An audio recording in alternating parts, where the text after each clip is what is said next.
समन्ता चक्रवालेषु अत्रा गच्छन्तु देवता सद्धम्मं मुनिराजस्स सुनन्तु सग्गमुखदं धम्मश्रवण कालो अयं भदन्ता धम्मश्रवण कालो अयं भदन्ता धम्मश्रवण कालो अयं भदन्ता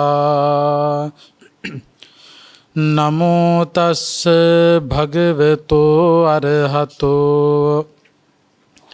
सम्मा सम्बुद्धस्स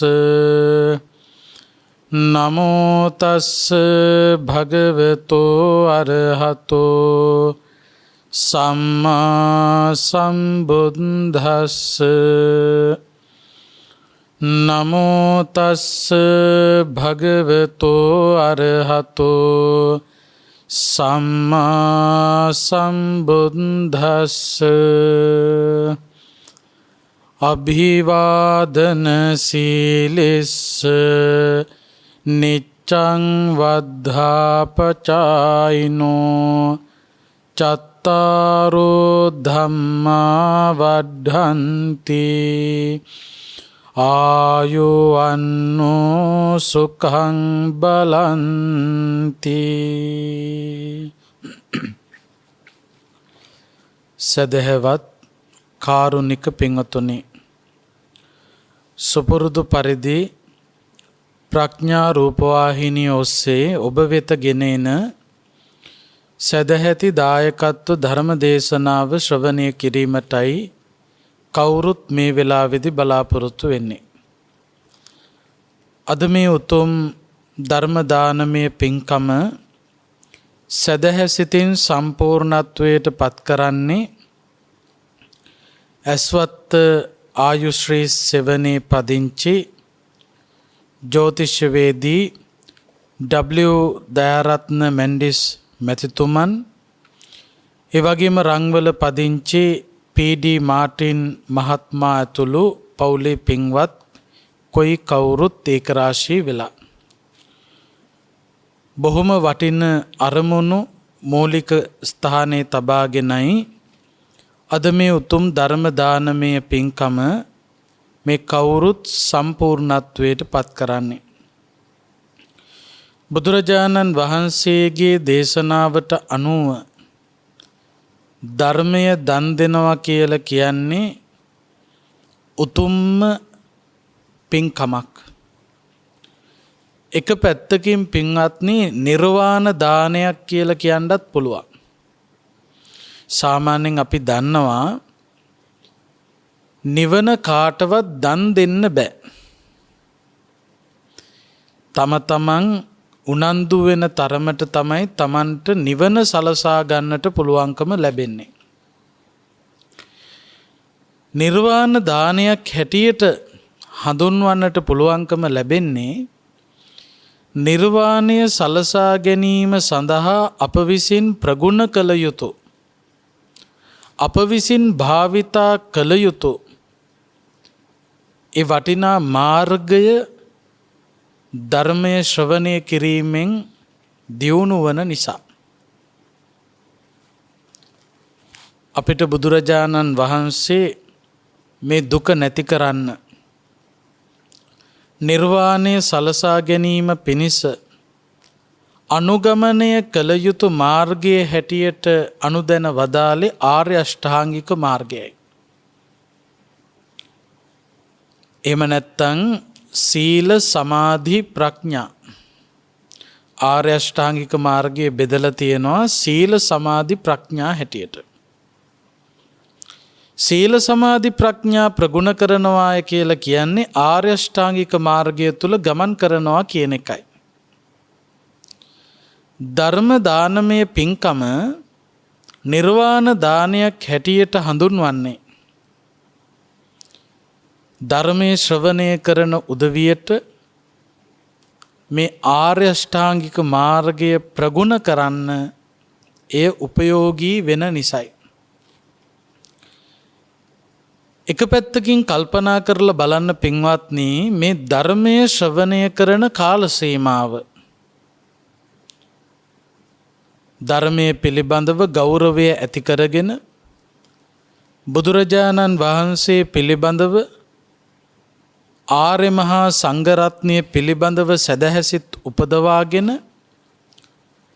ධර්ම ශ්‍රවණය කරන කාල සීමාව තුලදී ඔබේ සිත සංවරයි, ඔබේ කය සංවරයි, ඔබේ වචනය සංවරයි.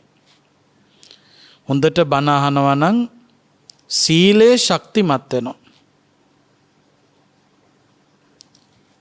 ඒ වගේම තමයි සමාධි. ධර්මානුශාසනාවක් ආරම්භ වෙච්ච වෙලාවෙ ඉඳලා අවසන් වෙනකම් සිත පිරිසිදු අරමුණක පවත්වා ගන්නට පුළුවන්කම ලැබෙනවා. ධර්මයේ දේශනා කරන එකත් භාවනාවක්, ධර්මයේ ශ්‍රවණය කරන එකත් භාවනාවක්. එතකොට ධර්මානුශාසනාවට මුල සිට අග දක්වාම දෙසවන් යොමු කරලා ඉන්නවා නම් ඒ කාල සීමාව තුල තමන්ගේ හිත තුල හොඳ සිතිවිල්ලක් එක දිගටම පවතිනවා. ඒ නිසා සමාධිය වැඩෙනවා.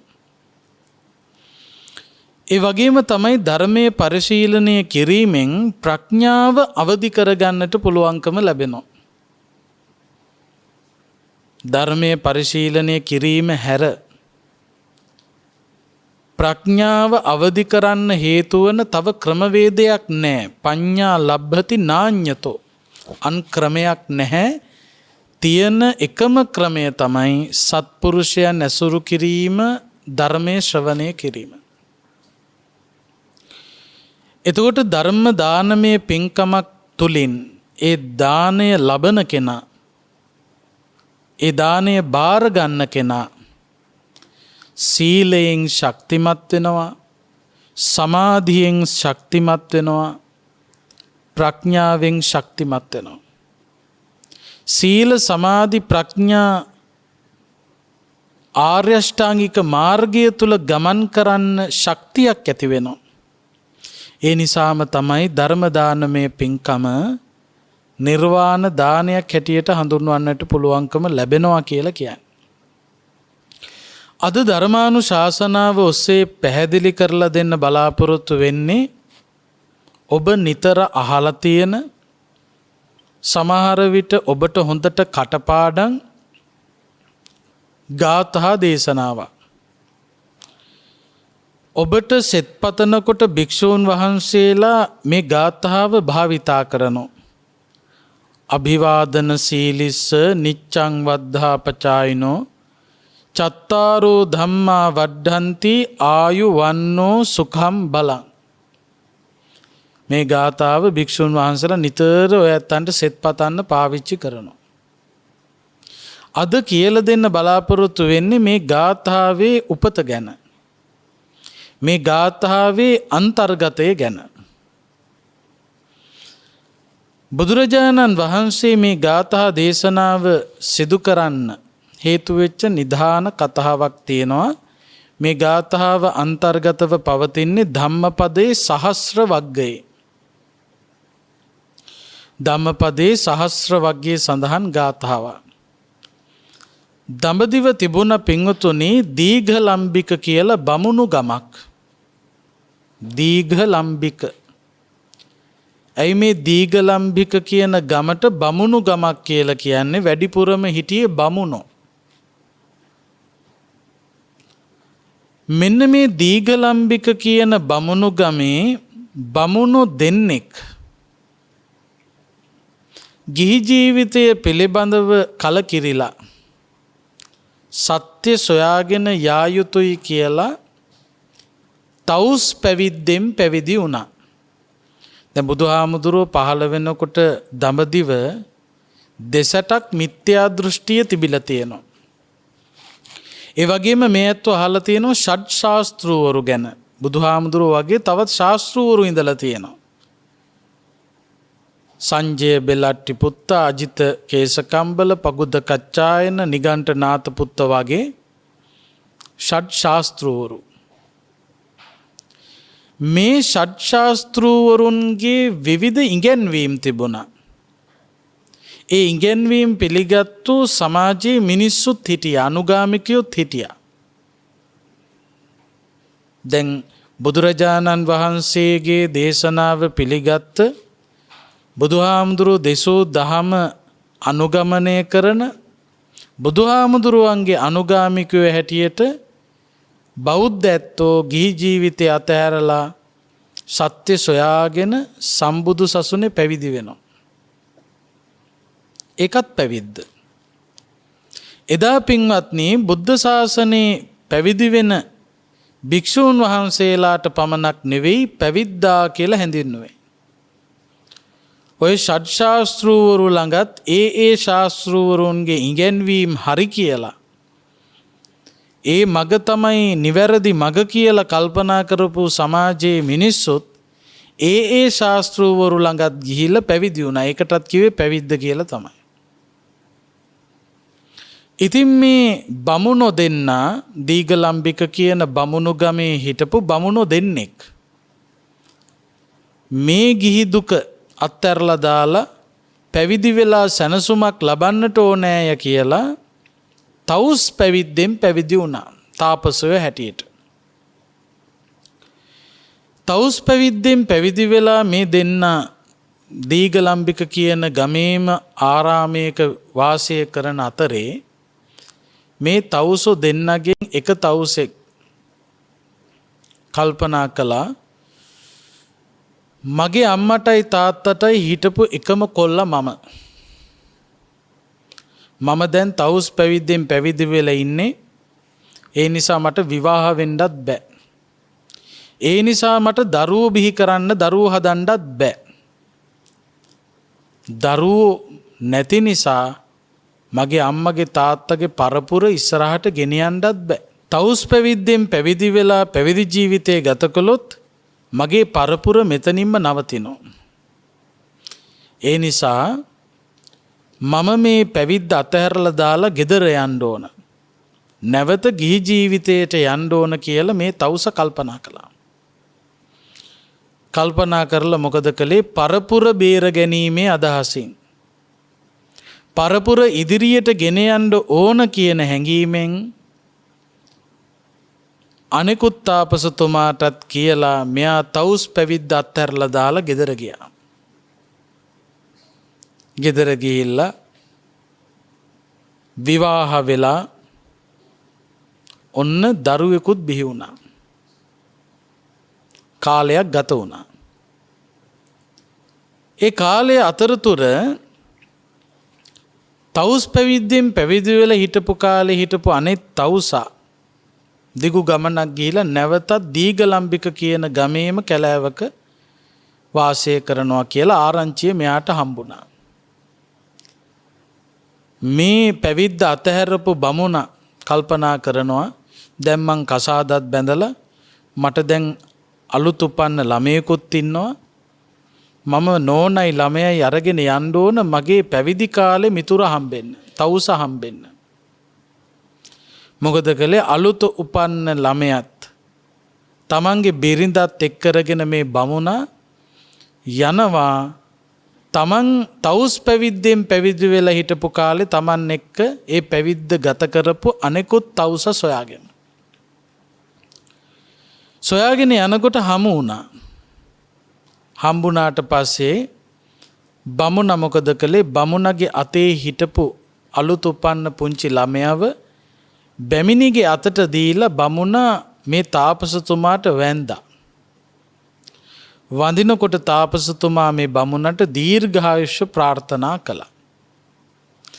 ඊට පස්සේ මොකද කළේ? බැමිණි තමන්ගේ අතේ හිටපු දරුවව බමුණට දීලා බැමිණි වැන්දා. බැමිණි වඳිනකොටත් මේ තාපසතුමා බැමිණිටත් දීර්ඝායුෂ ප්‍රාර්ථනා කළා. දැන් බමුණත් වැන්දා, බැමිණිත් වැන්දා. දැන් අලුත උපන්න පුංචි ළමයා ලවා වන්දන්න ලෑස්ති වුණා. සාමාන්‍ය තේරුණේ නැතත් පුංචි කාලේ ඉඳලා සමහර දෙමව්පියෝ තමන්ගේ දරුවා ලවා පැවිද්දන්ට වන්දවනවා. බුදු පිළිමෙට වන්දවනවා. බෝධීන් වහන්සේට වන්දවනවා. අත් දෙක එකතු කරවලා පුංචි ළමයාට තේරුණේ නැතත් ඒ විදිහට කරනවා. ඉතින් බමුණයි බැමිණී දෙන්නම එකතු වෙලා මේ පුංචි පුතා ලවා මේ තාපසතුමාට වැඳෙව්වා. බමුණ වඳිනකොට දීර්ඝායුෂ ප්‍රාර්ථනා කළ, බැමිණි වඳිනකොට දීර්ඝායුෂ ප්‍රාර්ථනා කළ මේ තාපසතුමා මේ අලුත උපන්න ළමයට දීර්ඝායුෂ ලැබේවා කියලා ප්‍රාර්ථනා කළේ නැහැ. තමන්ගේ පුංචි පුතාට දීර්ඝායුෂ ප්‍රාර්ථනා කළේ නැති නිසා ඒ පිළිබඳව මහ පුදුමයකට මේ බමුණපත් වුණා. බමුණ පුදුමයටපත් වුණා. ඒ වෙලාවේ බමුණ තාපසතුමාගෙන් විමසනවා, තාපසතුමනි, මම තාපසතුමාට වන්දනා කරනකොට තාපසතුමා මට දීර්ඝායුෂ ප්‍රාර්ථනා කළා. මගේ බිරිඳ තාපසතුමාට වඳිනකොට බිරිඳටත් තාපසතුමා දීර්ඝායුෂ ප්‍රාර්ථනා කළා. මේ ඉස්සෙල්ලාම තාපසතුමා හම්බෙන්න එක්කන් ආපු මගේ අලුත උපන්න පුංචි පුතා තාපසතුමාට වඳිනකොට තාපසතුමා දීර්ඝායුෂ ප්‍රාර්ථනා නොකළේ ඇයි? මගේ පුතාට අනතුරක්වත් තියනවාද? කරදරයක්වත් තියනවාද? අන්න ඒ වෙලාවේ මේ තාපසතුමා පිළිතුරු දෙනවා, මේ අලුත් උපන්න පුංචි පුතාට ආයුෂ තියෙන දවස් 7යි. දවස් 7යි මේ පුතා ජීවත් වෙන්නේ. 8 වෙනි දවස වෙනකොට මේ පුතා ජීවතුන් අතර නැහැ. පුදුම දුකකටපත් වුණ බමුණයි බැමිණි. දුකටපත් වෙලා තාපසතුමාගෙන් විමසනවා, අනේ තාපසතුමනි, මගේ පුංචි පුතාට මොකක්ද වෙන්න යන අනතුර? දවස් 7කින් මගේ පුංචි පුතාගේ ජීවිතේ නැති වෙනවා නම් තාපසතුමනි, මගේ පුතාව බේරගන්න මම මොකද්ද කරන්න ඕන? ඒ වෙලාවේ තාපසතුමා උත්තර දෙනවා, බමුණ, මම නම් දන්නේ නැහැ ඒකට මොකද්ද කරන්න ඕන කියලා. හැබැයි මම දන්නවා දින 7ක් යන තැන පුංචි පුතාට අනතුරක් තියෙන බව.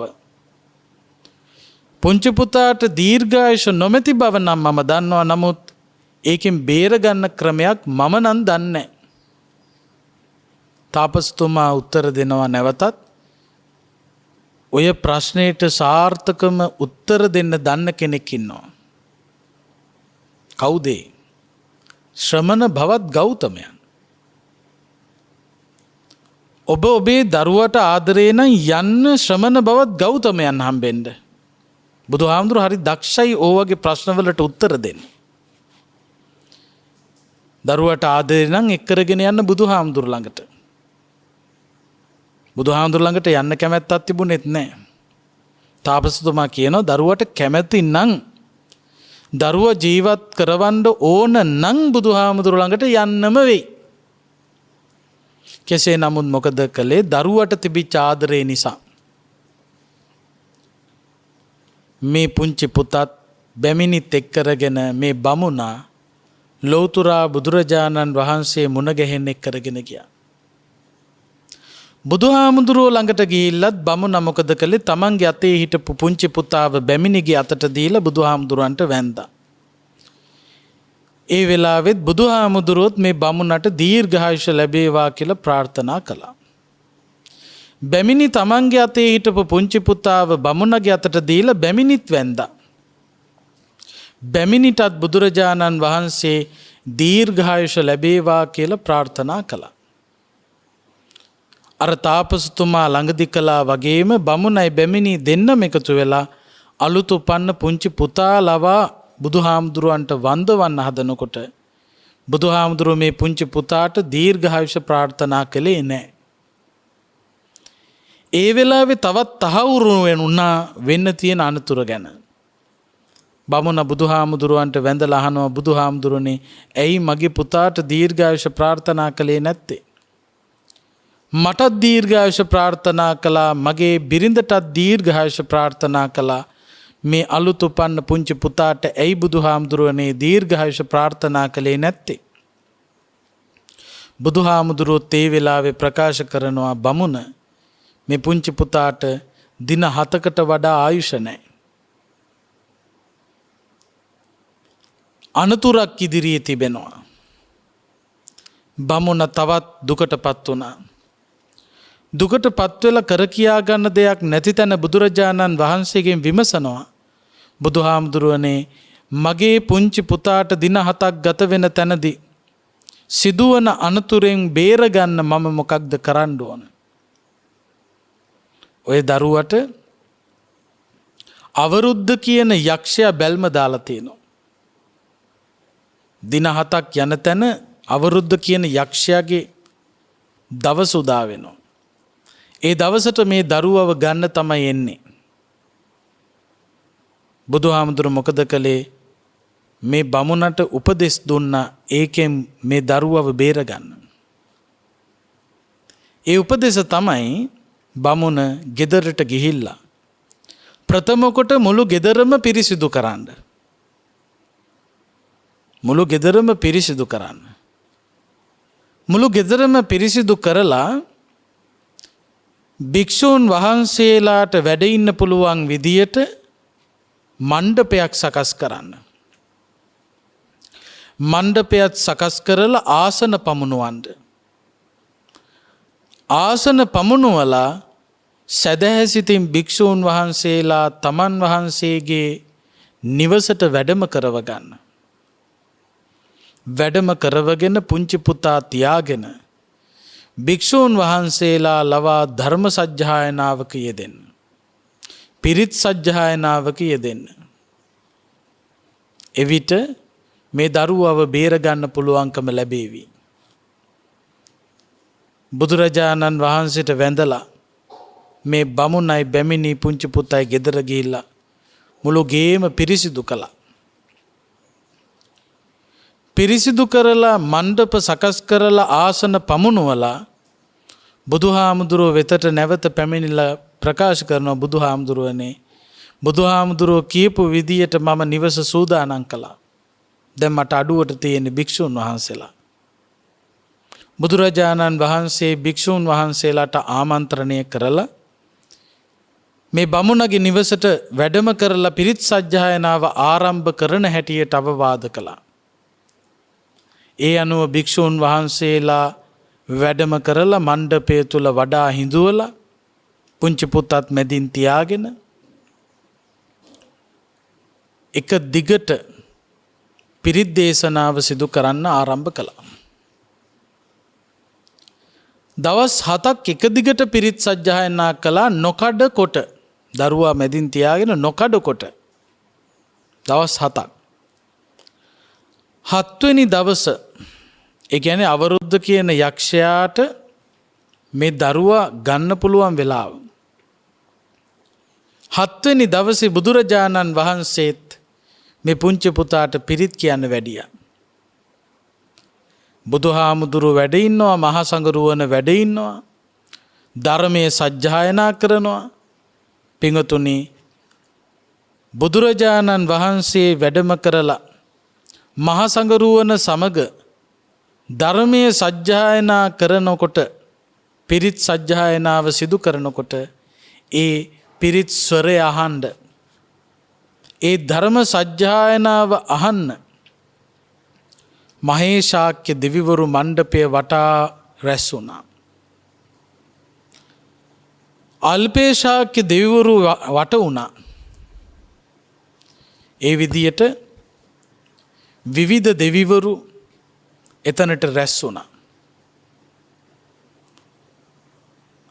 බුදුහාමුදුරුව වැඩ ඉන්නවා, ධර්ම රත්නය සජ්ජායනා කරනවා, සංඝරුවන වැඩ ඉන්නවා, මහේශාක්‍ය දෙවිවරු ඉන්නවා, අල්පේශාක්‍ය දෙවිවරු ඉන්නවා. දෙවිවරුන්ගේ දේවානුභාවය, මේ ශක්තිමත් ආරක්ෂක වළල්ල නිසා අවරුද්ධ කියන යක්ෂයාට මේ පුංචි පුතා ළඟට ලං වෙන්න බැරුව ගියා.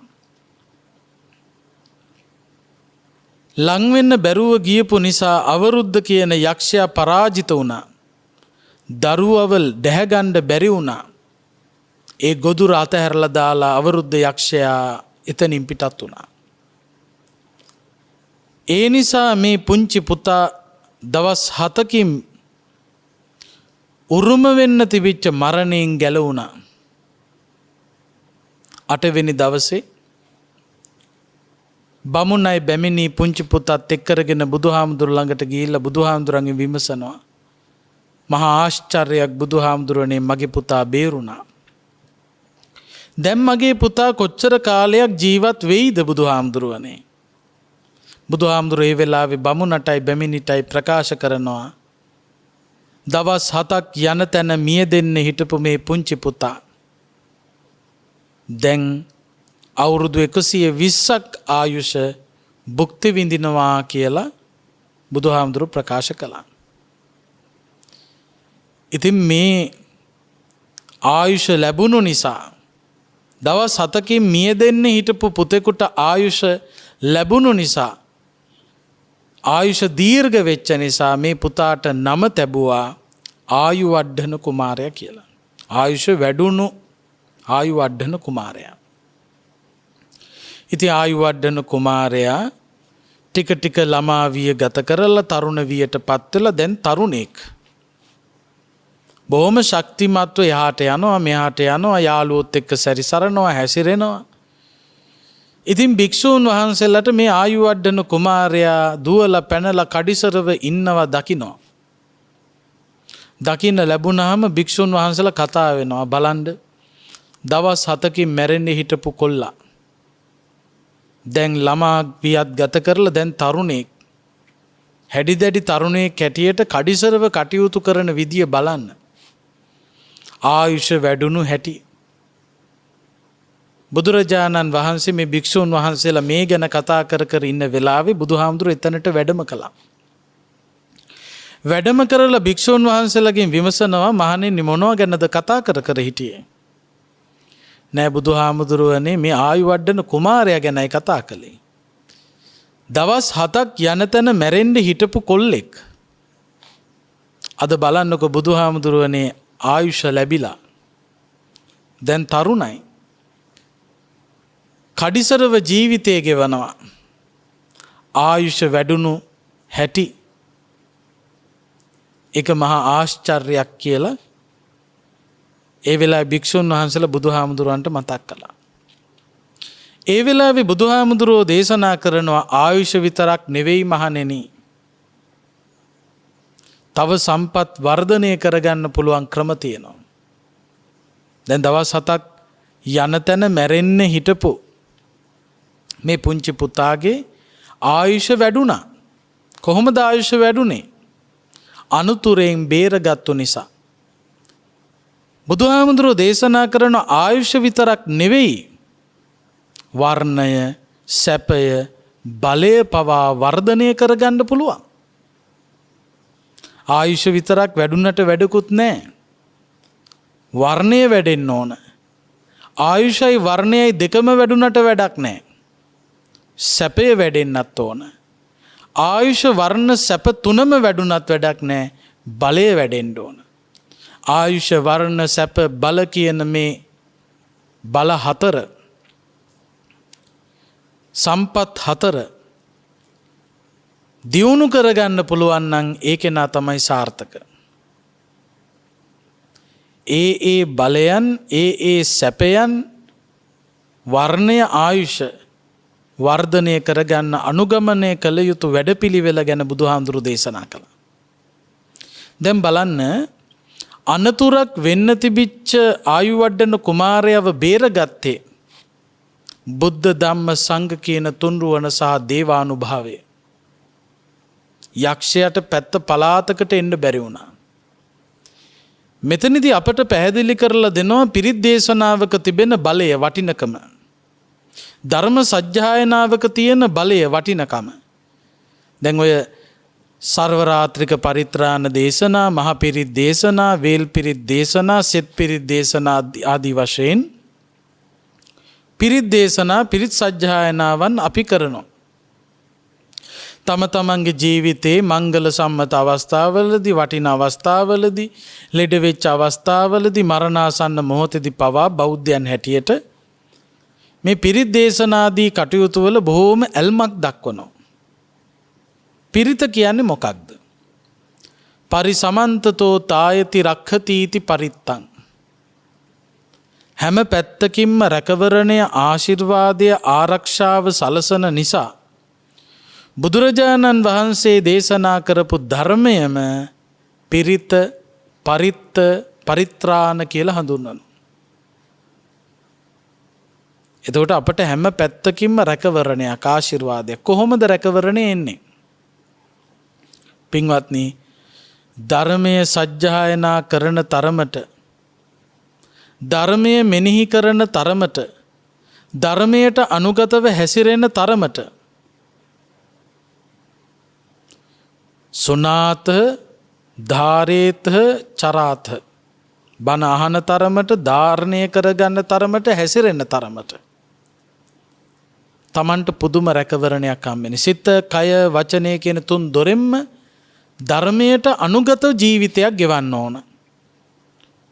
සිත පිළිබඳව කල්පනා කරනකොට ධර්මයේ මෙනෙහි කරන්න.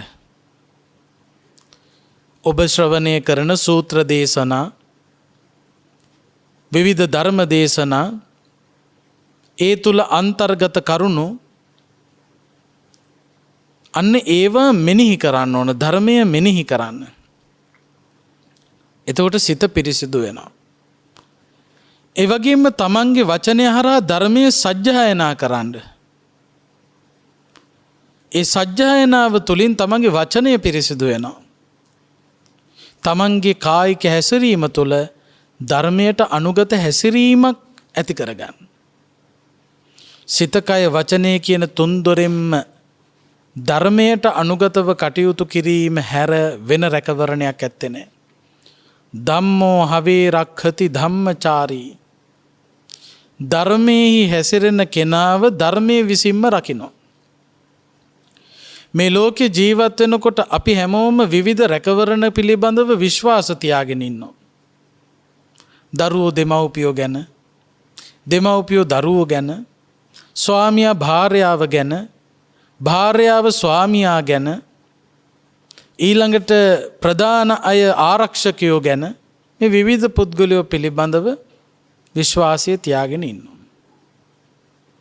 හැබැයි බුද්ධ දේශනාවට අනුව අපව රැක බලා ගන්න මොනතරම් පිරිසක් හිටියත් අවසාන මොහොතේදී ඒ කිසිම කෙනෙකුට අපිව බලා ගන්න බෑ.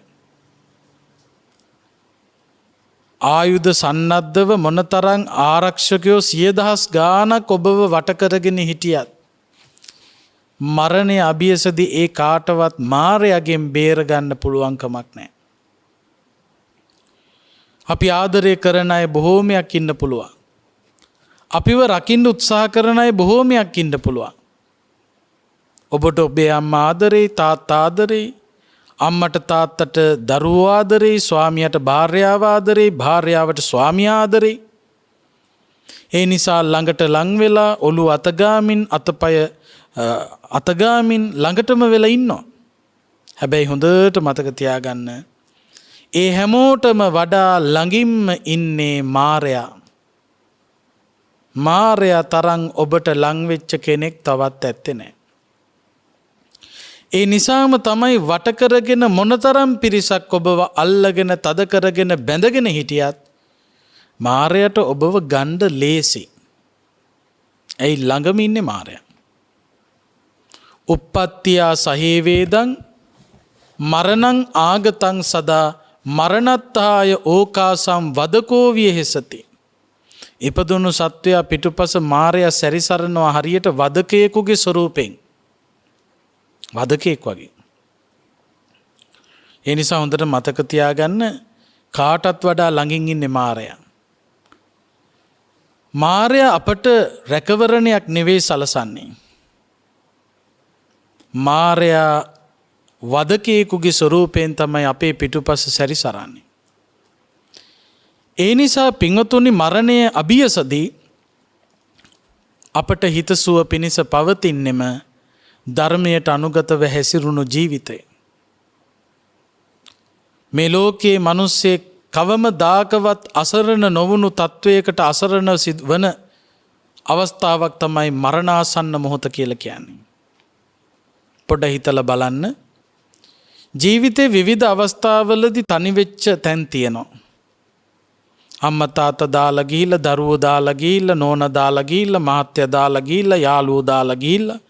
සමහරකට මුළු ලෝකෙම තමන්ව ප්‍රතික්ෂේප කරලා ඔබ තනි වෙච්ච වෙලාවල් තියෙනවා. හැබැයි ඒ තනි වුණු හැම මොහොතකම තමන්ට ශක්තියක් වෙන්න තමන්ට පුළුවන් වුණා. අපිට හිතෙන දෙයක් තමයි මුළු ලෝකෙම අපිට නැති වුණත් මම මට ඉන්නවා. අන්තිම මොහොත මොනතරම් අසරණද කියනවනම් මට මමවත් නැති වෙලාවක් බවට වෙලාවපත් වෙනවා. බුදුහාමුදුරුවෝ දේශනා කළේ පුත්තා මත්ති ධනම් මත්ති ඉති බාලෝ විහඤ්ඤති අත්තාහි අත්තනෝ නත්ති කුතෝ පුත්තා කුතෝ ධන. මෝඩ අඥාන මිනිස්සු පුත්තා මත්ති ධනම් මත්ති මට ළමයි ඉන්නවා සල්ලි තියෙනවා. එහෙම හිතාගෙන ඉන්නවා. අන්තිම වෙනකොට අත්තාහි අත්තනෝ නත්ති තමන්ට තමන්වත් නැහැ. තමන්ගේ ශරීරයේ තමන්ට උදව් වෙන්නේ නැහැ. ආන්නේ මරණාසන්න මොහොතේදී මිනිස්සු එල්ලෙන්න තැන් බලනවා. තමන්ට ආදරය කරපු ඥාති හිතයිසීන් ළඟ එල්ලෙන්නත් බෑ. සාර්ථක නැහැ. තමන් ළඟ හිටපු ආරක්ෂකයන්ගේ එල්ලෙන්නත් බෑ. සාර්ථක නැහැ. එතකොට පින්වත්නි පිලිසරණක් හොයනවා. තමන්ට තමනුත් නැහැ.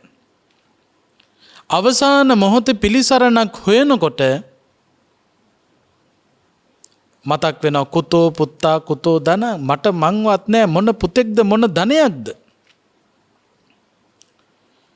මට දැන් හිතසුව පිණිස පවතින්නේ මොනවද? ආන්න ඒ වෙලාවේදී තමන්ට ධර්මානුකූල හැසිරීම, ධර්මානුකූල පදනම තමන්ට රැකවරණයේ පිණිස පවතිනවා. ඒකයි කියන්නේ බලන්න අන්තිම මොහොතට තියෙන එකම රැකවරණය තුන්රුවනට අනුගතව කටයුතු කිරීමෙන් ලැබිච්ච ඒ ශක්තිය. පරලොව ගමන සැපවත් කරගන්න තමන්ට තියෙන හොඳම රැකවරණය තුන්රුවනට සැදැහැ සිතින් සිදු කළ ජීවිතය ගමන. ඊට එහා රැකවරණයක් තවත් ඇත්තේ නැහැ. එතකොට බලන්න ධර්මය තමයි අපට තියෙන ප්‍රබලම රැකවරණය. අපව රකින්න හැමෝම දාලා ගියත් අපට ඕනම වෙලාවේ රැකවරණය සලසන්නේ ධර්මයයි. ඒ නිසා මේ බුදුහාමුදුරු දේශනා කරපු ධර්මය පිරිත් නමින් හඳුන්වනවා. අපට රැකවරණය විවිධ උපද්‍රව තියෙනවා. විවිධ දුක්, රෝග, භය මේවා වනසා දැමීමේ ශක්තියක් මේ ධර්මයට තියෙනවා. ධර්මයට අනුගතව ප්‍රශ්න පිළිබඳව කල්පනා කරනවා නම් බලන්න මොනතරම් ඒ ප්‍රශ්න निराකරණය කරන්න ලස්සන උත්තර ලැබෙනවද? අද බොහෝ විට ප්‍රශ්නයක් ඇති වෙනකොට ඒ ප්‍රශ්නයට උත්තර හොයන්න ගිහිලා තවත් ප්‍රශ්න පත්තරයකට උත්තර ලියන්න වෙන්නේ මිනිස්සු අධර්මයට බරව ප්‍රශ්න දෙස බලන්න යාමින්. සමාජය දිහා බලන්න පින්වතුනි විවිධ ප්‍රශ්න එනකොට මිනිස්සු විවිධ උත්තර දෙනවා. ඒ බොහෝ උත්තර ඇවිල්ලා තියෙන්නේ අධර්මයට බරවයි. අධර්මයට බරව ඔබ හැම ප්‍රශ්නයකටම උත්තර දෙනවා නම් ඒ උත්තරය පිටුපස ඔබ අමාරුවේ වැටිලා තියෙනවා. බලන්නකෝ ඕන තරම් සමහර උදවිය කේන්ති ගියාම මිනිස්සුන්ට ගහනවා, මිනිස්සු මරනවා. Taman එක්ක ඇතිවෙච්ච තරහට අධර්මයට බරව ඉඳලා දකින්නකොට ලැබෙන උත්තරය තමයි ගහන්න මරන්න කියන සිතුවිලි. ඒවට අනුගත වීමෙන් අන්තිමේදී මොකද වෙන්නේ?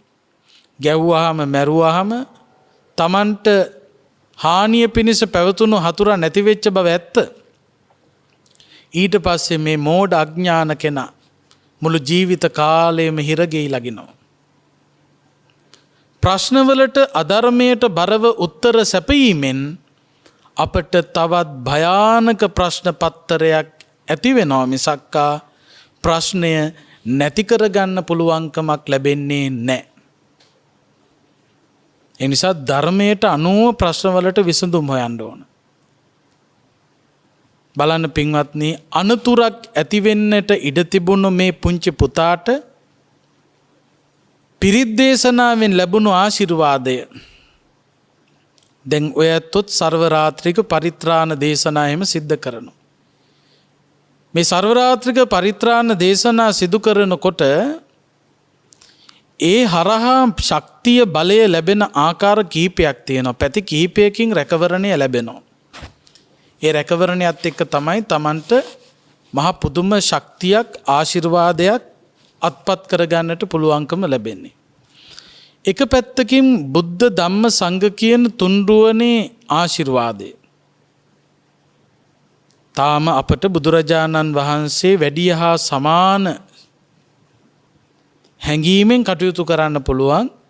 මොකද බුදුරජාණන් වහන්සේ පිරිනිවන් පෑ බව ඇත්තයි. නමුත් තාම ධාතු පරිනිර්වාණය සිද්ධ වෙලා නැහැ. ඒ නිසා බුදුරජාණන් වහන්සේ වැඩ ඉන්නවා හා සමාන හැඟීමක් අපට ඇති කරගන්න පුළුවන්. බුදුරජාණන් වහන්සේ සතු බුදු ගුණෙහි බලය, ඒ මහා කරුණාවේ මහා මෛත්‍රී බලය, ඒ වගේම දේශනා කරන ධර්මයේ මහා බලය, ඒ පිරිත් දේශනා ධර්ම දේශනා සිදු කරන භික්ෂුන් වහන්සේලා කරුණාව මෛත්‍රිය පෙරදරි කරගෙන පිරිත් සජ්ජායනාව සිදු කරනකොට උන්වහන්සේලාගේ හිතේ ගොඩනැගුණු මෛත්‍රියේ බලය, මහ කරුණාවේ බලය, බුදු ගුණෙහි බලය, ධම් ගුණෙහි බලය, සංඝ ගුණෙහි බලය, ඒවා කායික බලවලට වඩා මහා ප්‍රබල මානසික බලයක්. බුදුරජාණන් වහන්සේ නාලාගිරි වගේ හස්ති රාජ්‍යෝ දමනය කළේ කාය බලයෙන් නෙවෙයි. බුදුහාමුදුරන්ගේ මානසික බලයෙන්. ඒ බලය මහා කරුණා බලය, මහා මෛත්‍රී බලය. එතකොට තුන්රුවනේ ආශිර්වාදය මේ පුතාට ලැබුණා. ඒ වගේම තමයි පිරිත් සජ්ජායනාව ශ්‍රවණය කරනකොට අපේ හැම කෙනෙකුගේම හිත පිරිසිදු වෙනවා. ශ්‍රද්ධාව උපදවා ගන්න තරමටම හිත පිරිසිදුයි. පිරිසිදු සිත Tamanට ලොකු බලයක් බවට පත් වෙනවා. ඒ වගේම තමයි ධර්මයේ ශ්‍රවණය කරන්න දෙවිවරු බොහොම ප්‍රියයි. ඔය පිරිත් සජ්ජායනා කරන තරමට දෙවිවරුන්ගේ ආශිර්වාදය ලැබෙනවා. ඔය සමහරු මෝඩ කතා කියනවා පිරිත් සජ්ජායනා කරනකොට ඔය කරණීය මෙත්ත සූත්‍රය වගේ සූත්‍ර දේශනා ගෙවල් වල කරන්න හොඳ නැහැ. ප්‍රේතය අමනුෂ්‍යෝ ගෙවල් වලට එනවා කියලා. සම්පූර්ණ වැරදි අදහසක්. සම්පූර්ණ වැරදි අදහසක්. ඕනතරම් බනහන යක්කු ඉන්නවා. ඒ අය ධර්මයේ ශ්‍රවණය කරන්න කරදර කරන්නේ. ඔවුන් ආරක්ෂා කරනවා. ඔවුන්ගේ රැකවරණය ලැබෙනවා. එතකොට පින්වතුනි, මෙන්න මේ බලය, මේ ශක්තිය, බුදු ගුණ බලය, ධම් ගුණ බලය, සංඝ ගුණ බලය, ඒ වගේම පිරිත් ධර්මයේ සජ්ජායනා කරන ශ්‍රවණය කරන උදවියගේ ඒ සැදැහැසිත්වල බලය, දෙවිවරුන්ගේ දේවානුභාවය, පිරිත් සජ්ජායනාව කරන්න ඉස්සලා දෙවිවරුන්ට ආරාධනා කරනවා. සමන්තා චක්කවාලේසු අත්‍රා ගච්ඡන්තු දේවතා සද්ධම්මං මුනි රාජස්ස සුනන්තු සග්ග මොක්කද පරිත්තස්සවන කාලෝ අයම් බදන්තා. මේ පිරිත් කියන කාලයයි. පිරිත් ධර්මයේ ශ්‍රවණය කරන්න, බුදුහාමුදුරන්ගේ ධර්මයේ ශ්‍රවණය කරන්න සක්වල හාත්පස සිටින දෙවිවරුනි අත්‍රාගච්ඡ මෙහි එන්න. ඇවිල්ලා ධර්මයේ ශ්‍රවණය කරලා සග්ග මොක්කදන් ස්වර්ග මෝක්ෂ සම්පත්තිය සලසා ගන්න දෙවිවරු ධර්මයේ ශ්‍රවණය කරලා සැනසෙනවා. ඒ වගේම තමයි පින්වතුනි, එදා බුදුරජාණන් වහන්සේ ධර්මයේ දේශනා කරනකොට බුදුරජාණන් වහන්සේගේ ශ්‍රී මුඛයෙන් ඒ පිටවුණු ඒ දහම් ස්වරය එලෙසින්ම ශ්‍රවණය කරපු දෙවිවරු තවමත් දිව්‍ය ලෝකවල වැඩ ඉන්නවා. දිව්‍ය ලෝකයේ ආයුෂ සහ මනුෂ්‍ය ලෝකයේ ආයුෂ පිළිබඳව කල්පනා කරනකොට බුදුහාමුදුරුවෝ දෙවිවරු වෙනුවෙන් ධර්මයේ දේශනා කරලා වැඩි කාලයක් නැහැ. බොහොම කෙටි කාලයක්. ඉතින් දිව්‍ය ලෝකවල බුදුහාමුදුරුවන්ගෙන් බණ අහපු දෙවිවරු තාමත් ඉන්නවා. ඒ දෙවිවරු බොහොම ප්‍රියයි බුදුහාමුදුරුවෝ එදා දේශනා කරපු ධර්මය නැවත නැවත අහන්න. එතකොට භික්ෂූන් වහන්සේලා ධර්මයේ දේශනා කරනකොට ධර්මයේ සජ්ජායනා කරනකොට ඒ ධර්මය අහන්න බොහෝම ප්‍රියතාවෙන් සාදු නාද පවත්වමින් දෙවිවරු පැමිණෙනවා. දෙවිවරුන්ගේ සම්ප්‍රාප්තිය සිදු වෙනකොට පහත්යයි සම්මත අමනුෂ්‍ය කොට්ටාස ඒ තැන්වලින් ඉවත් වෙලා යනවා. ඒ ඉවත්වීමත් එක්ක අනතුරු අමනුෂ්‍ය උපද්‍රවාදියක් තිබුණා නම් එන්න ඒවා නැති වෙනවා. සසරේ උරුම දුක නැති කරන්න බෑ. වයසට යන එක නවත්තන්න, ලෙඩ වෙන එක නවත්තන්න, කවදා හරි සිදු වෙන්න නියමිත මරණයෙන් නවත්ත ගන්න එහෙම බෑ. ආයු වඩන කුමාරයා දවස් 7කින් මැරෙන්න තිබුණා තමයි අමනුෂ්‍ය උපද්‍රවය නිසා. බේරුණා. 120ක් ආයුෂ භුක්ති වින්දනය කරලා එනමුත් මරණය කියන ධර්මතාවයට මුහුණ පාන්න සිදු වුණා. එතකොට අපි දන්නේ නැහැ කාගේ උපද්‍රවය නිසාද අපට හානි වෙන්නේ. ඒ නිසා හොඳම දේ තමයි කරදර ඉරියැර එනකොට විවිධ ආශිර්වාදාත්මක කටයුතු වල අපි යෙදෙන්න ඕනේ. එවිට ඒ උපද්‍රවයන් නිසා අපට අසනීප වෙන්න තිබුණා නම්, උපද්‍රවයන් නිසා අපට මැරෙන්නට තිබුණා නම්, උපද්‍රවයන් නිසා අපට කරදර එන්න තිබුණා නම් ඒ උපද්‍රව නැතිවීමෙන් ඒ අවස්ථාවේදී අපට බේරෙන්න පුළුවන්කම ලැබෙනවා. ඒත් එක්කම හිතන්න ඕන වයසට යන එක නවත්තන්න, ලෙඩ වෙන එක නවත්තන්න, මැරෙන එක නවත්තන්න පිරිත් දේශනා කළා කියලා එහෙම පුළුවන්කමක් නැහැ. ඒකට විදර්ශනා වඩලා රහත් වෙන්න ඕන. එතකොට බලන්න මේ දෙවිවරුන්ගේ ආශිර්වාදයේ බලය ලැබෙනකොට ඒ උදවියට ඒ අනතුරු වලින් මිදෙන්න පුළුවන්කම ලැබෙනවා. ආයු වඩන කුමාරයාගේ ආයුෂ වැඩුණේ එහෙමයි. බුදුහාමුදුරුවෝ භික්ෂුන් වහන්සේලාට දේශනා කරන ආයුෂ විතරක් වැඩිලා වැඩකුත් නැහැ. අවුරුදු 100ක් වුණත් වැඩක් නැහැ. මේ මිනිස්සයා ගුණවන්ත නැත්තම්. සිල්වන්තව ගුණවන්තව දවසක් හිටියත් ඒ දවස හරීම වටිනවා දුස්සීලව අවුරුදු 100ක් හිටියට වඩා. ආයුෂ වර්ධනය කරගන්න, ඊළඟට වර්ණය වර්ධනය කරගන්න පුළුවන්, සැපය වර්ධනය කරගන්න පුළුවන්, බලය වර්ධනය කරගන්න පුළුවන්. අන්න බුදුහාමුදුරු ක්‍රමය දේශනා කළා. අභිවාදන සීලිස්ස නිච්ඡං වද්ධා පචායිනෝ චත්තාරෝ ධම්මා වඩ්ඩಂತಿ ආයුවන්නෝ සුඛං බලං. සිල්වන්ත ගුණවන්ත බුද්ධාදී මහෝත්තමයන්න් වහන්සේලාට වඳිනවා නම්, පුදනවා නම්, සදහැසිතින් ගෞරව කරනවා නම්,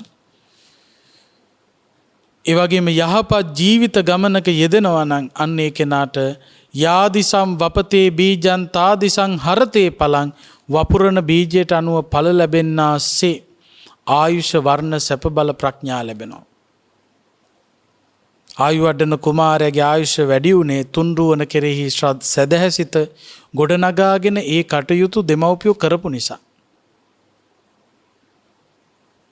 අන්න ඒ නිසා ආයුෂය වර්ධනය කරගන්න, වර්ණය වර්ධනය කරගන්න, සැපය කියලා කියනකොට හොඳට මතක තියාගන්න කායික සැපය, මානසික සැපය කියන දෙක මෙතනට අයිති.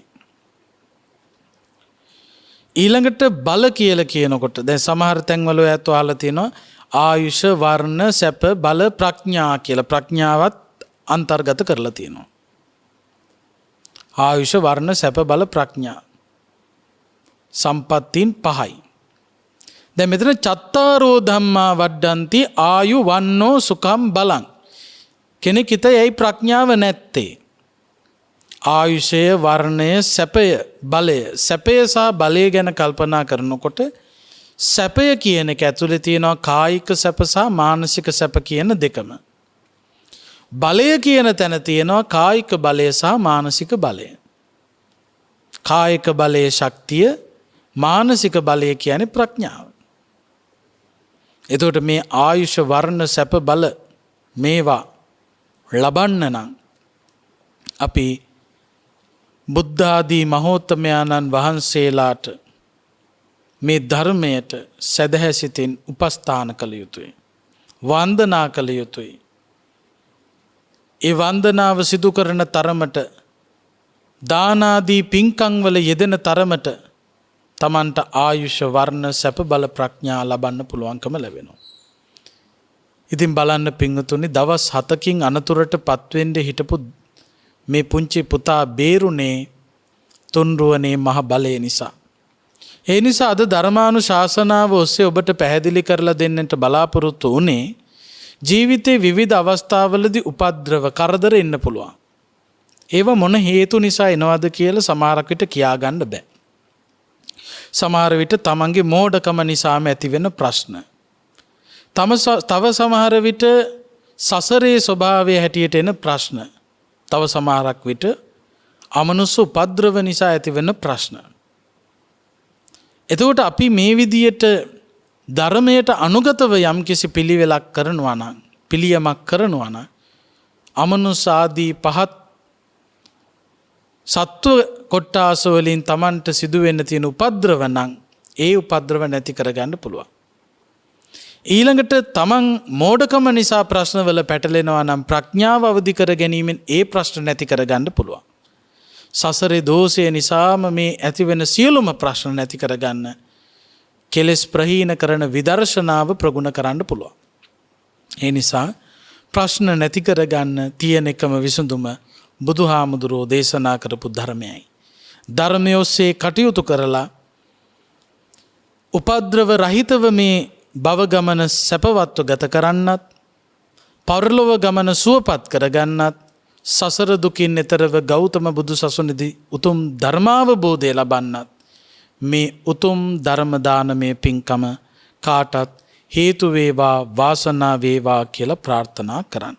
ආකාසට්ඨා ච බුම්මට්ඨා දේවා නාග මහිද්దికා පුඤ්ඤන්තං අනුමෝදිත්වා චිරං රක්ඛන්තු ශාසනං චිරං රක්ඛන්තු දේශනං චිරං රක්ඛන්තු ත්වං සදා. අද මේ උතුම් ධර්මානුශාසනාවේ සදැහැති දායකත්වය අරගෙන කටයුතු කරන්නේ ඇස්වත්ත ආයුශ්‍රී සෙවණේ පදිංචි ජ්‍යොතිෂවේදී W දයාරත්න මෙන්ඩිස් මැතිතුමන් සහ රංවල පදිංචි PD මාටින් මහත්මයා ඇතුළු පවුලේ පින්වතුන් එකට එකතු වෙලා ඒ හැමෝම බලාපොරොත්තු වෙනවා ඇස්වත්ත පදිංචි වලිමුනි දයාරත්න මෙන්ඩිස් යන අයගේ මිය පරලෝසපත් භාර්යාව වන ස්වර්ණා ප්‍රනාන්දු, එවැගේම මෑණියන් වන එමලින්, නැන්දනිය වන රොසලින් රෙජිනා, පියාණන් වන විශ්‍රාමලත් විදුහල්පති W ආයුසිරි මෙන්ඩිස්, සීයා ග්‍රිෂෝරිස් මෙන්ඩිස් යන අයට පරලොව සුවපත් භාවයේ ප්‍රාර්ථනා කරන්නත් සසර දුකින් එතරව නිවන් සුවය සැලසේවා කියලා ප්‍රාර්ථනා කරන්නට බලාපොරොත්තු වෙනවා. ඒ වගේම දායකත්වයේ දරන රංවල පදිංචි PD මාටින් මහත්මයාගේ මිය පරලොව දෙමව්පියන් වෙන පේදිරිස් සහ සෙබෝනා යන අයට, ඒ වගේම සෝමලතා මහත්මියගේ මිය පරලොව මෑණියන්ට, සොහොයුරා වන ජිනදාස මෙන්ඩිස් යන අයටත් සසර දුකින් එතරව උතුම් නිවන් සුව ප්‍රාර්ථනා කරන්නට බලාපොරොත්තු වෙනවා. ඒ වගේම දයාරත්න මෙන්ඩිස්, PD මාටින්, ප්‍රේමලතා, අමිත් චානක, ඉසංකා අශෝකා, විනීතා, පහන් රායා සදෙව්මි යන දූපුතුන්ටත් දීර්ඝායුෂ ප්‍රාර්ථනා කරන්නත්, ගෞරවනීය දේශකයන්න් වහන්සේටත් ශාසනය රකින්න මහසඟරුවනටත් ආශිර්වාද පතන අතරේ කොරෝනා රෝගයෙන් මියගිය හැමෝටමත් රණවිරුවන්ටත් නිදුක් නිරෝගී සුවපත් භාවයේ පතන අතරේ කාටත් උතුම් නිවන් සුවය පිණිසම වේවා කියන පැතුම ඇතුවයි මේ පින්කම් සිද්ධ කරන්නේ. නම් සඳහන් කළ නොකළ නමින් මියගිය සියලුම ඥාතීන් මෙපින් අනුමෝදන්ව උතුම් නිවනින් සැනසෙත්වා කියලා මියගිය ඥාතීන්ට පින් දෙමු. ඉදම්මේ ඥාතීනං හෝතු සුඛිතා හුන්තු ඥාතයෝ ඉදම්මේ ඥාතීනං හෝතු සුඛිතා හුන්තු ඥාතයෝ ඉදම්මේ ඥාතීනං හෝතු සුඛිතා හුන්තු ඥාතයෝ. සම්‍යක් දෘෂ්ටික දෙවියන්ටත් පින් අනුමෝදන් කරමු.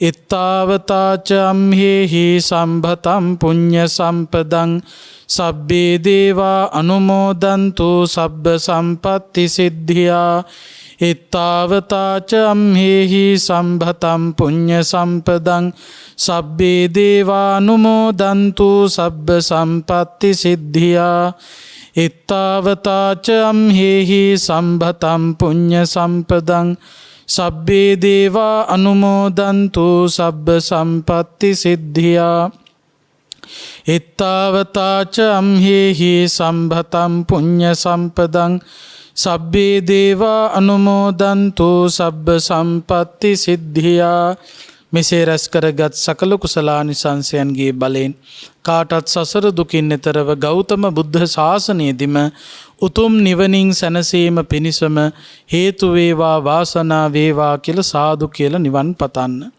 අභිවාදන සීලිස්ස නිච්ඡං වද්ධාපචායිනෝ චත්තාරෝ ධම්මා වඩ්ඩන්ති ආයුවන්නෝ සුඛං බලං ආයුරාරෝග්‍ය සම්පatti සග්ග සම්පatti මේවච අතෝ නිබ්බාන සම්පatti මිනාතේ සමිජ්ජතු දේශක්ඛයෝ